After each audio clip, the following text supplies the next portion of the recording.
Chapter 7. Breaking the Pact. Maria didn't go to bed that night.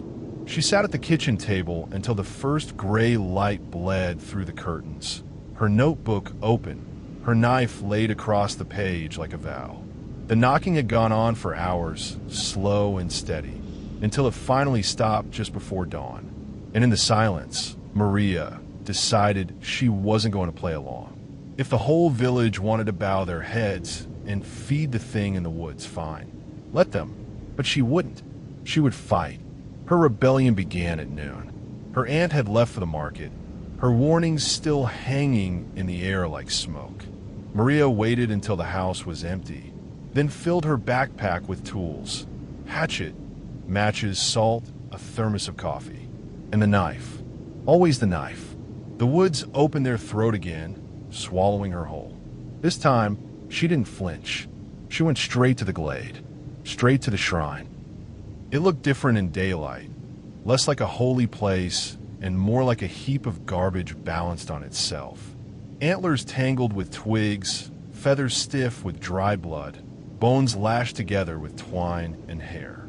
Her stomach turned, but she didn't let herself hesitate. She took out the hatchet and swung.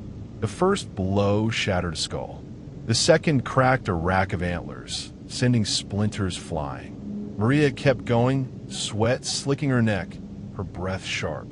Each swing rang through the forest like a gunshot, birds scattering overhead, the silence after each strike heavier than before. When the shrine finally collapsed in a heap, Maria dropped the hatchet and spat on the wreckage. "Not yours," she panted. "Not anymore." She pulled the matches from her bag, struck one, and dropped it onto the pile. The twigs caught fast, flames licking upward, smoke curling into the trees. The smell of burning feathers was acrid, choking, but Maria stood her ground, watching until the whole thing was a blackened heap. For the first time in weeks, she felt almost clean. Almost. But the forest didn't take long to answer. The air changed first, sharp, electric like before a thunderstorm. Then the sound came. Not the knocking this time. Not even the breath. A groan. Long, low, like the earth itself shifting under her boots. Maria's triumph shriveled in her chest. The trees moved. She saw it again in the distance. Antlers, massive and branching, drifting between trunks like sails on a black sea. Eyes glowing faintly in shadow. Watching. The crows erupted from the branches, dozens of them, circling, screaming. One dove close enough that Maria felt the brush of its wings against her cheek. She grabbed her hatchet, her bag, and ran. By the time she stumbled back into the fields, sweat poured down her back, her lungs on fire. Her aunt was waiting by the porch, arms folded, face white. "What did you do?" Irina whispered. Maria dropped the bag with a thud. "I burned it. One of its shrines. If you're all too afraid to fight, fine. But I'm not going to live like cattle." Her aunt's face collapsed in grief and terror. She stepped forward, clutching Maria's shoulders. "You don't understand. You can't fight it. You can't." Maria shook her off. "Watch me." She stormed inside, leaving Irina trembling on the porch. That night, the retaliation began. Maria woke at 2:13 a.m. to the sound of scratching. She sat up in bed, heart hammering. The sound came from the walls, long, slow drags like claws across wood. She crept to the window and froze. The fields were full of crows. Hundreds of them, packed so tightly the ground seemed black. They shifted and rustled, their eyes glinting in the moonlight. At the center of the swarm stood something tall, something with antlers. Maria blinked and it was gone. The crows rose in a wave, wings thunderous, and scattered into the night. The scratching stopped. The next morning, she found the trees at the edge of the field marked. Deep gouges cut into the bark, crisscrossing, oozing sap like blood. Symbols she didn't recognize, but that made her stomach turn when she looked at them too long. Her aunt wouldn't come outside. She stayed in the kitchen, praying under her breath. Maria touched one of the marks with her fingers.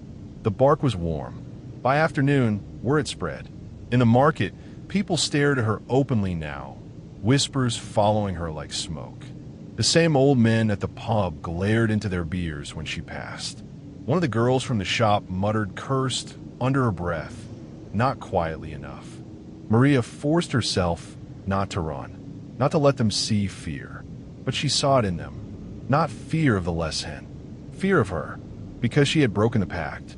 Back at the farm, she sharpened her knife until the edge gleamed.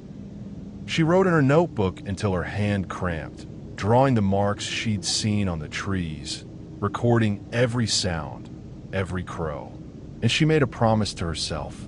She would go back. She would destroy every shrine she found. She would not stop until the thing in the forest was gone, or she was. That night, the forest spoke again. She woke to the sound of breath at her window, slow, deep, fogging the glass.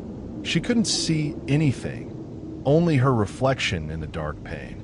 But when she pressed her hand to the glass, she felt it. Cold, damp, like bark slick with moss. And then, in her head, the voice again. Not a whisper this time, a roar. Mine. Maria staggered back, clutching her ears, screaming though the sound wasn't in her ears at all. Her aunt burst into the room, eyes wide, but Maria didn't hear her. All she heard was the claim, echoing through her skull, shaking her bones. Mine, until it finally faded, leaving her gasping on the floor. Her aunt knelt beside her, sobbing. "You don't fight him, Maria," she pleaded. "You can't. You only feed him, or you die." Maria's throat was raw, her voice a rasp. "Then let me die." Chapter 8, The Outcast. Maria woke to silence. It was the kind of silence that wasn't empty, but waiting. Her aunt's house usually buzzed with little sounds, creaking floorboards, the fridge motor, sparrows outside the window. But that morning it was all gone. No birds, no insects, not even the wind in the trees. She sat up in bed and felt it in her chest. The hush was deliberate. The forest was listening. At breakfast, her aunt wouldn't meet her eyes. The plate in front of Maria held only a crust of bread and weak tea. No eggs, no butter, no fruit from the cellar. "Irina," Maria said softly. "What's going on?" Her aunt's hands trembled as she folded her napkin over and over until it shredded in her fingers. "I can't help you anymore," she whispered. "You've brought too much attention. They'll come tonight." Maria's stomach dropped. "Who will?" But Irina didn't answer. She stood abruptly, left the kitchen, and shut her bedroom door with a finality that rattled through the house. Maria walked to town. It should have been an ordinary day. Clouds hanging low, cars rumbling past, a few people in coats heading to the shops. But when she stepped onto the main street, conversation stopped. Every head turned. The butcher's wife froze mid-gesture with a paper bag. A pair of kids on bikes braked hard and stared. Even the priest across the street lowered his eyes and crossed himself. Maria's skin prickled. She forced herself forward. Into the bakery, where the woman behind the counter shoved a bag of rolls at her without a word, as if to hurry her out. Into the post office, where the man at the desk mumbled that her letters had been lost. And into the cafe, where she tried to order coffee, only to be told the machine was broken. She left without a cup. Back on the street, the stares followed her. Not curiosity, condemnation. By afternoon, the isolation tightened. Her phone lost signal. The Wi-Fi at her aunt's house vanished, the router blinking dumbly, but refusing to connect. When she tried the landline, all she got was static. She drove to the gas station, but the attendant waved her off. "Out of petrol," he muttered, though the tanks clearly weren't. At the market, the shelves emptied as she walked past. People plucked bread and canned goods away just before she could reach them. By the time she returned to the farm, her bag held nothing but the rolls from the bakery, already stale. And the silence had grown thicker. No cars on the road, no voices in the fields, just crows perching on fence posts, watching. That night, Maria locked every door and window. She set her knife on the table, the hatchet by the door. Her aunt didn't come out of her room. The knocking started at dusk. Not from the woods this time. From the porch. Slow. Patient. Knock. Knock. Knock. Maria gripped her knife and didn't move. The knocking went on for an hour, then shifted to the back door, then the windows. Always slow. Always patient. At midnight, she heard footsteps in the yard. Dozens of them. Not just one visitor. She crept to the window and peeked through the curtain. Her blood froze. The townsfolk stood in the fields. Men, women, even children. Silent, staring at the house. Some carried lanterns, their light flickering across blank faces. And behind them, at the edge of the trees, antlers. High as a roof. Watching, Maria stumbled back from the window, heart hammering. She wanted to scream at her aunt, to demand an explanation, but some instinct told her it was useless. This was the explanation. The pact. The price. The town had offered her up. She was the sacrifice. The siege lasted until dawn. The lanterns burned all night. The villagers unmoving. The less hen watching from the shadows. At first light, they dispersed, silent as they'd come. Maria opened the door to find the yard covered in feathers. Black, slick with dew. She dropped to her knees, her body shaking. The town had marked her. The less hen had claimed her. And her own family had let it happen. For the next 3 days, Maria lived like a prisoner. When she went to town, doors shut before she reached them. The church bells tolled each noon, but the priest would not look at her. Her aunt spoke only in whispers now, prayers muttered under her breath, and the forest grew louder. At night, Maria heard branches scratching the windows, roots groaning under the floorboards. Sometimes she woke to find moss growing across the walls, damp and green, retreating by morning but leaving the smell of rot. Her notebook filled with frantic entries. No birds anymore, only crows. Dreamed of antlers through the window. Woke to broken glass. They want me gone. He wants me gone. Her handwriting grew jagged, slanted, desperate. On the 4th night, she tried to leave. She packed her bag, stuffed the knife and hatchet inside, and crept to the car. The keys turned. The engine coughed and died. She tried again. Nothing. When she climbed out, the road was blocked. Branches stretched across the lane, thick and tangled, as if grown there in the space of an hour.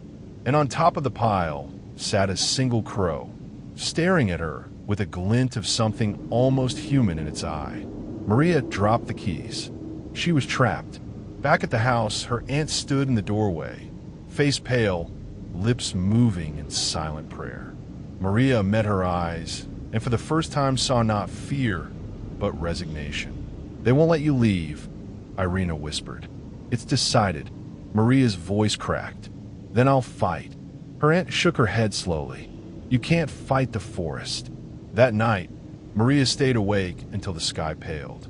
Knife in her hand, back against the wall. She whispered to herself over and over, not yours, not yours, not yours.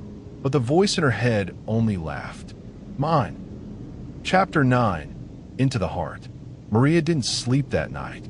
The forest whispered outside her window, leaves rustling like fingernails over skin, the air thick with rot and the iron tang of wet wood. She tightened her grip on the knife, her hatchet beside her bed. Her notebook lay open, pages scribbled with sketches of the Lushan's markings, the patterns in the bark, the way the crows moved when it approached. Every detail counted. Every observation might save her life. The knocking didn't come. The scratching didn't come. The forest waited, and she knew it would not wait forever. At first light, Maria left the house. She had no car, no fuel, no allies. Only her tools and her knowledge. The forest greeted her like an enemy. Mist coiled around the trunks, clinging to branches, hiding shadows.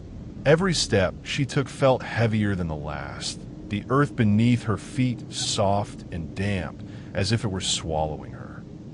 She followed the path she had traced weeks before, deeper than she had ever dared, to where the first shrine had been. The remnants were still there, blackened, half buried in moss, smelling of ash and decay. She knelt, tracing the scorched symbols with her fingers. "They think this is power," she whispered, "but it's just fear." The wind shifted. She froze. A branch snapped somewhere ahead. Maria advanced slowly, every step calculated. The deeper she went, the more unnatural the forest became. Trees twisted impossibly, their roots clawing out of the soil like the fingers of the dead. Shadows lengthened and merged with the mist. Birds had vanished entirely. Only crows remained, perched silently, watching, their black eyes reflecting hers. And then she saw it, a clearing, and in its center, the less hen. It was more massive than she remembered. Its antlers tangled like storm branches, twisting upward into the mist, scraping the sky. Its body was covered in bark, moss, and creeping fungi, its limbs long and knotted, each movement precise, deliberate. The crows scattered into the mist as it shifted its head, and Maria felt the weight of its gaze. Not hunger, not curiosity, claiming. It recognized her. She stepped forward, knife ready. "You can't win this," it said in her head, the voice a grinding echo of wood and earth. "You belong to me." Maria shook her head. "No, not anymore." She raised the knife, recalling everything she had learned from the folklore, the old tales whispered in trembling voices. Bind it, deny it, break its hold. She plunged the blade into the earth between herself and the less hen. The forest screamed. Roots writhed. The ground erupted, soil throwing itself into the air like waves in a storm. The less hen roared, a sound like splitting timber, and the crows erupted into the sky, black as nightfall. Maria ran, dodging roots, ducking under branches, throwing salt from her pack in arcs, drawing symbols in the dirt with chalk she had carried. Each mark burned a little of the forest's power, each line a barrier, a fence. The less hen advanced slowly, inexorably, its antlers brushing the treetops, the air smelling of rot and sap. Hours passed. Maria's arms ached, her lungs burned, and her eyes stung from smoke and dust. But she didn't stop. She knew she couldn't. At the heart of the clearing, she found it, a massive tree, older than the village itself, its trunk hollowed by time, its roots spreading like veins into the forest floor. She realized it now. The Lushan's power flowed from this tree. Destroy it, and she might survive. With trembling hands, she set fire to the base, pouring fuel from a bottle she had found abandoned near the shrine weeks ago. Flames licked the bark. Smoke swirled around her. The less hen shrieked. It moved faster now, a whirlwind of antlers and shadow. Branches snapped like twigs, roots twisted like snakes.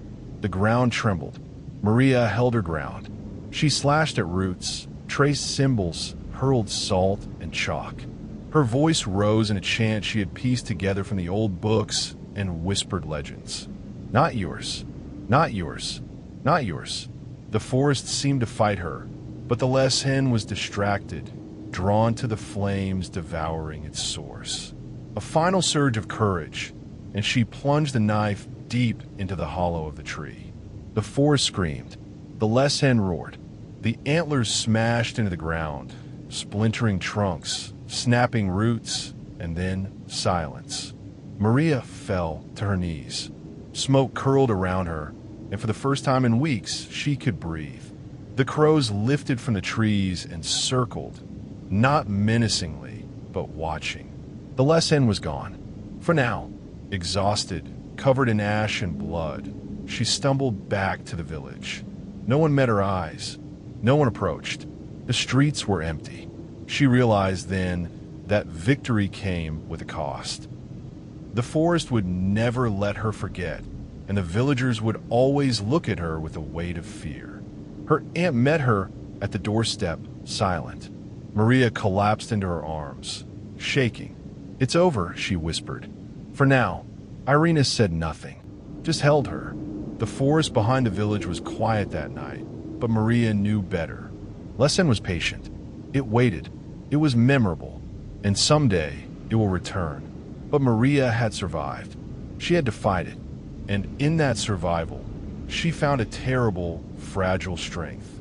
Chapter 10: The Quiet That Waits.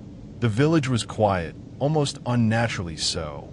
Maria walked the streets, her boots crunching over gravel and fallen leaves. She noticed the emptiness immediately. Shops shuttered, windows dark, the streets devoid of chatter. The town seemed to breathe in unison, holding its collective breath as if waiting for her to falter. Her aunt's house loomed behind her, battered by wind and time, smoke curling faintly from the chimney. Inside, Irina had prepared a small meal, but neither spoke much. Words felt fragile, meaningless. Maria ate slowly, chewing each bite as though she were tasting survival itself. The forest waited. It had been a week since the confrontation, and the village had begun to return to its rhythms, but not fully. People avoided her. Children stopped playing near her. Farmers crossed the street when they saw her coming. Even the priest, who had once been a distant figure, now shunned her. Maria understood why. She had faced the forest and the Lesen. She had disturbed the order, and no one could forgive a person who defied something they couldn't even name. She felt the weight of it, the isolation pressing down like the roots of the forest itself. At night, she walked to the edge of the trees. The clearing where the Lesen had dwelled was quiet. No antlers tore at the sky. No roots writhed like snakes. The tree she had burned lay in blackened ruin, smoke drifting lazily into the mist. But she could feel it, not the creature itself, not entirely, but its memory in the soil, the leaves, the stones. A pulse in the earth that whispered in rhythms only she could hear. I am here. I wait. Maria knelt, pressing her hand against the scorched bark. Ash clung to her fingers. I know, she whispered. I'll remember. And the forest seemed to sigh, a long, slow exhale that carried both menace and relief. Back in the village, life tried to resume its ordinary pace. Shops reopened. Farmers tended their fields. Bells rang from the church tower. But Maria noticed the subtle changes. A door left slightly ajar. Footsteps behind her that paused when she turned. The occasional shadow among the trees that didn't belong. The villagers' fear hadn't vanished. It had simply receded, like smoke curling back into the air. And she was the reminder of it. Her nights were restless. Dreams of antlers scraping the sky, roots twisting through her bedroom floor, crows watching silently from corners. She woke drenched in sweat, the smell of rot and sap clinging to her sheets. But she kept her knives sharp, her hatchet ready, her symbols traced in chalk and salt at the windows. She had survived, and she would not be caught unaware again. One evening, she wandered to the town's small library, seeking old records and folklore, piecing together what teach. Each victim, each person taken, was part of the forest's way of correcting itself, of keeping intruders and threats in line. Maria closed the book, heart hammering. The realization settled like a stone in her stomach. She had not destroyed the Lesen. She had only delayed it. And someday, the forest would demand its reckoning again. The crows returned. At first, only a few perched silently along the rooftops. Then more, filling the sky in a black wave, their cries sharp against the quiet town. Maria stood in the square, watching them. They were not messengers of immediate death, but warnings, reminders that the forest had eyes everywhere, and it remembered. The Lesen might be gone for now, but its influence lingered, and with it, the knowledge that she was alone, not just in the forest, but in the village that had turned against her. Weeks passed. The town slowly resumed its daily life, the collective fear dimming like embers under ash. People resumed casual greetings, but there was always a pause, a glance to the tree line. Maria became a ghost among them. She taught at the local university as a dendrologist, cataloging trees, mapping roots, and noting anomalies in growth.